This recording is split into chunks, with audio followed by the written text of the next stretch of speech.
Friends, welcome to my channel. எல்லோரும் ரொம்ப நல்லா இருப்பீங்கன்னு நம்புகிறேன்.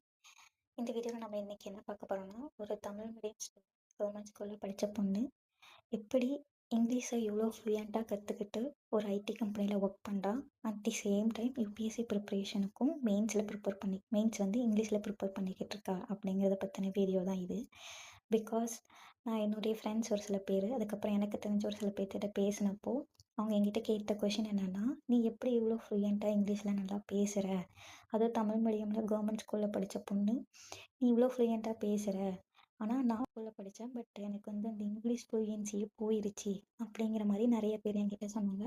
At the same time 1 or 2 peoples என்ன சொன்னாங்கன்னா, இந்த மாதிரி நான் ஃபீஸ் கட்டி ஸ்போக்கன் இங்கிலீஷ் கிளாஸ் போகலாம் அப்படிங்கிற மாதிரி சொல்கிறாங்க. நம்ம ஃபீஸ் கட்டி ஸ்போக்கன் இங்கிலீஷ் கிளாஸ் போய் தான் இங்கிலீஷ் கற்றுக்க முடியுமா அப்படின்னா அப்படிலாம் இல்லை ஃப்ரெண்ட்ஸ்.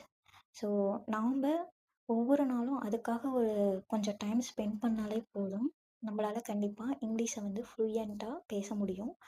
ஓகேங்களா? ஏன்னா நான் ஒரு தமிழ் மீடியமில் படிச்சுட்டு ஒரு தமிழ்நாட்டிலேயே top college, one of the top காலேஜில் இன்ஜினியரிங் ஜாயின் பண்ணப்போ நான் ரொம்ப ஸ்ட்ரகிள் பண்ணேன். ஓகேங்களா? ஏன்னா அந்த காலேஜில் டீச்சிங் பண்ணுறதும் இங்கிலீஷில் தான் இருக்கும், அதேமாதிரி டிஸ்கஷனும் இங்கிலீஷில் தான் இருக்கும். நான் சொல்லப்போனால் எங்கள் டிபார்ட்மெண்ட்லேயே தமிழ் மீடியம் ஸ்டூடெண்ட் கவர்மெண்ட் ஸ்கூலில் படித்த பொண்ணுன்னா அது நான் ஒரே ஒரு பொண்ணு மட்டும்தான். ஓகேங்களா? மற்றவங்க எல்லாருமே இங்கிலீஷ் மீடியமில் ப்ரைவேட் ஸ்கூலில் படித்தவங்க தான். எனக்கு வந்து அவங்க டீச் பண்ணுறதும் புரியாது, எனக்கு ரொம்ப கஷ்டமாக இருக்கும்.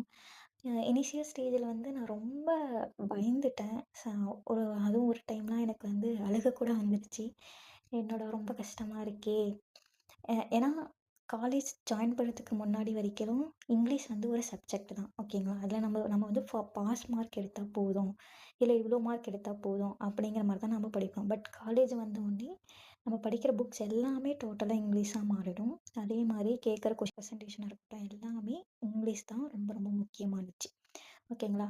ஸோ அப்போ வந்து எனக்கு ரொம்ப பயம் இருந்துச்சு, நம்மளால் இங்கிலீஷில் பேச முடியாது போல், இங்கிலீஷ் ரொம்ப கஷ்டம் அப்படின்ட்டே நினச்சிக்கிட்டே இருந்தேன். ஓகேங்களா? பட் இப்போது ஐடி கம்பெனியில் ஒரு மேனேஜராக நான் வந்து கிட்டத்தட்ட ஒரு 25+ ஃபாரின் கஸ்டமர்ஸோடு நான் பேசியிருக்கேன், ஹேண்டில் பண்ணியிருக்கேன் வித் ஃப்ளூயண்ட் இங்கிலீஷ். அந்தளவுக்கு நான் ஃப்ளூயண்ட்டாக இங்கிலீஷ் நான் காலேஜில் பண்ண ஒரு சில விஷயங்கள் தான் வந்து எனக்கு ஹெல்ப்ஃபுல்லாக இருந்துச்சு. நான் என்னென்ன ஸ்டெப்ஸ் நான் வந்து காலேஜில் எடுத்ததுனால that is helped me to get a job in IT company, especially to clear my interview. At the same time எப்படி டிஃப்ரெண்ட் ஃபாரின் கஸ்டமர்ஸோட ஈவன் அவங்க லாங்குவேஜ் கலந்து இங்கிலீஷ் பேசுவாங்க. ஓகேங்களா? ஸோ அதை எப்படி என்னால் புரிஞ்சிக்க முடிஞ்சது அப்படிங்கிறத பற்றின ஒரு சின்ன யூஸ்ஃபுல் வீடியோவாக தான் இது இருக்கும்னு நம்புகிறேன். ஓகேங்களா? காலேஜ் படிக்கும்போது நான் என்ன பண்ணேன்னா, ஃபஸ்ட்டாக வந்து டெய்லியும் நியூஸ் பேப்பர் படிப்பேன் ஃப்ரெண்ட்ஸ். ஓகேங்களா? எங்கள் காலேஜில் வந்து டெய்லியும் ஹிந்தி நியூஸ் பேப்பர் வந்து போடுவாங்க. நான் காலேஜ் முடித்த உடனே டெய்லியும் 2 ஹார்ஸ் டைம் ஸ்பெண்ட் பண்ணி எனக்கு அந்த இங்கிலீஷ் வந்து புரியுதோ புரியலையோ உட்காந்து படிப்பேன். ஓகேங்களா? அதில் இருக்க வார்த்தை புரியுதோ புரியலையோ 2 ஹார்ஸ் டைம் வந்து டெய்லியும் 2 ஹார்ஸ் டைம் ஸ்பெண்ட் பண்ணுவேன். உட்காந்து அது படிச்சுக்கிட்டே இருப்பேன். ஓகேங்களா? அதில் புரியாத வார்த்தையெல்லாம் ஆச்சு இங்கிலீஷில் அந்த இங்கிலீஷ் வார்த்தைக்கான தமிழ் மீனிங்கை வந்து எழுதி வச்சுப்பேன். ஓகேங்களா? திரும்பவும் அது படிப்பேன். திரும்பவும் படிக்கிறப்போ எனக்கு அது புரிஞ்சிடும். த சேம் ப்ராசஸ் வந்து like helped me for the reading the news paper in UPSC preparation. ஓகேங்களா? செகண்டாக நான் என்ன பண்ணேன்னா, நிறைய இங்கிலீஷ் புக்ஸ்லாம் வாங்கி படிக்க ஆரம்பித்தேன். ஓகேங்களா?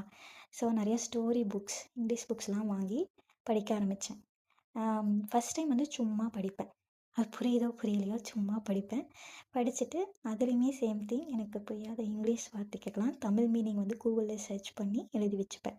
திரும்ப 2வது டைம் படிப்பேன், அப்போ கொஞ்சம் புரியும். திரும்ப 3வது டைம் படிப்பேன், அப்போ அந்த கதை ஃபுல்லாகவே எனக்கு புரிஞ்சிடும். ஓகேங்களா? இப்போ வந்து நம்மளுக்கு வந்து இங்கிலீஷில் இருக்கிற விஷயங்கள் வந்து நம்மளுக்கு புரிய ஆரம்பிச்சிடும் ஒரு 2 to 3 டைம்ஸ் படிக்க ஆரம்பித்ததுக்கப்புறம். ஓகேங்களா? 3வது 3rd ஸ்டெப்பு நான் மெயினாக பண்ணது வந்து எதுன்னு பார்த்தீங்கன்னா, இந்த ஒரு விஷயம் தான் எனக்கு வந்து என்னுடைய ஐடியில் இன்டர்வியூ கிளியர் பண்ண யூஸ்ஃபுல்லாக இருந்துச்சு. ஓகேங்களா? ஸோ அது வந்து நான் டெய்லியும் 30 to 45 மினிட்ஸ் மிரர் முன்னாடி நின்று பேசுவேன். அதாவது ஏதாவது ஒரு டாபிக் ஒன்று நான் எடுத்துப்பேன், இல்லை என்னுடைய ஃப்ரெண்ட்ஸ் வந்து ஏதாவது ஒரு டாபிக் வந்து எனக்கு கொடுக்க சொல்லுவேன். அந்த டாபிக்ஸ் ரிலேட்டடாக நானே ஓனாக ஏதாவது எழுதுவேன். எனக்கு தெரிஞ்ச இங்கிலீஷில் தப்போ ரைட்டோ ஒரு பேப்பரில் எழுதி வச்சுட்டு நான் மிரர் முன்னாடி நின்று பேசிக்கிட்டே இருப்பேன். ஆனால் ஃபஸ்ட்டு ஸ்டார்ட் பண்ணுற டைமில் வந்து ஒரு மாதிரி ஷையாக தான் இருக்கும். ஏன்னா ரூமில் ஃப்ரெண்ட்ஸ் எல்லாம் இருப்பாங்க. ஒரு மாதிரி ஷையாக இருக்கும். பட் இருந்தாலுமே அதையும் மீறி நம்ம பேசிக்கிட்டே இருக்கணும். ஓகேங்களா? ஸோ நான் அந்த மாதிரி பேசிக்கிட்டே இருப்பேன். தப்போ ரைட்டோ நான் பேசிக்கிட்டே இருப்பேன்.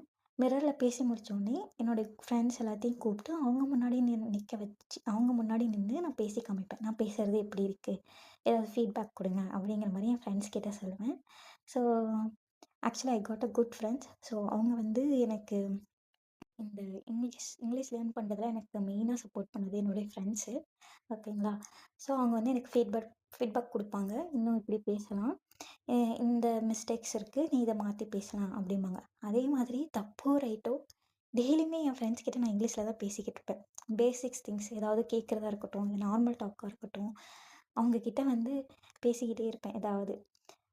ஏதாவது ஹெல்ப் கேட்கணும், டவுட் கேட்கணுன்னா கூட அவங்கக்கிட்ட இங்கிலீஷில் தான் பேசுவேன். ஸோ நீங்களும் இங்கிலீஷை வந்து ஃப்ளூயண்ட்டாக பேசணுன்னா, பேச கற்றுக்கணும் அப்படிங்கிற ஆசை இருக்கவங்க ஃபஸ்ட்டு தப்போ ரைட்டோ இங்கிலீஷில் பேச ஸ்டார்ட் பண்ணுங்கள். ஓகேங்களா? ஸோ அதுதான் ஃபஸ்ட்டு ஸ்டெப். ஓகேங்களா? இது நீங்கள் பேச ஸ்டார்ட் பண்ணிட்டீங்கனாலே உங்களுக்கு ஆட்டோமேட்டிக்காக இங்கிலீஷ் வந்து ஃப்ளூயண்ட்டாக பேச வந்துடும் ஃப்ரெண்ட்ஸ். ஓகேங்களா? இப்போது நிறையா வந்து லைக் ஏஐ அப்ளிகேஷன்ஸ்லாம் நிறையா வந்துருச்சு. ஓகேங்களா? ஸோ லைக் சாட்ஜிபிடி, ஜெமினி இதெல்லாம் யூஸ் பண்ணி கூட நீங்கள் உங்களோட இங்கிலீஷ் நாலேஜை வந்து லேர்ன் பண்ணிக்கலாம். ஓகேங்களா? எந்த ஒரு பொண்ணு வந்து இங்கிலீஷை வந்து சுத்தமாக நம்மளுக்கு வரவே வராது போல், இங்கிலீஷ் ரொம்ப கஷ்டம், பேச முடியாது அப்படின்னு நினச்சவ தான் இன்றைக்கி ஐடி கம்பெனியில் ஒரு மேனேஜராக ஒர்க் பண்ணிக்கிட்டு இருக்கேன். சேம் டைம் யூபிஎஸ்சி ப்ரிப்ரேஷனையும் வந்து இங்கிலீஷில் கொடுக்க போகிறேன். ஓகேங்களா? எல்லாத்தாலேயும் முடியும். இங்கிலீஷ் வந்து ஒரு ஜஸ்ட் லாங்குவேஜ் தான் ஃப்ரெண்ட்ஸ். அது வந்து ஒரு காம்ப்ளிகேட்டட்லாம் கிடையாது. அதை சொல்லிக் கொடுக்குறதுக்கும் ஒருத்தர் அதுவும் கிடையாது. நாம்ளே கற்றுக்கலாம். டெய்லியும் கொஞ்சம் நேரம் டைம் ஸ்பெண்ட் பண்ணாலே போதும், நம்மளால் இங்கிலீஷை வந்து நல்லா பேச முடியும். ஓகேங்களா? ஸோ அதை நினச்சி பயப்பட வேணாம். இங்கிலீஷ் நல்லாவே பேசுவீங்க. ஓகேங்களா? ஸோ தேங்க்யூ ஃபார் வாட்சிங். ஸோ உங்களுக்கு லைக் ஐடி ஜாப் ரிலேட்டடாக, இல்லை யூபிஎஸ்சி ப்ரிப்ரேஷன் ரிலேட்டடாக, ஆர் இங்கிலீஷ் வந்து எப்படி லேர்ன் பண்ணணும் அது ரிலேட்டடாக ஏதாவது டவுட் இருந்தாலும் கமெண்ட் செக்ஷனில் போடுங்க. நான் வந்து அது ரிலேட்டடாக உங்களுக்கு வேறு வீடியோஸ் போடுறேன். உங்களுக்கு பிடிச்சிருந்தது, யூஸ்ஃபுல்லாக இருந்துச்சுன்னா சப்ஸ்கிரைப் பண்ணிக்கோங்க, லைக் பண்ணிக்கோங்க. ஓகேங்களா? தேங்க்யூ ஃபார் வாட்சிங்.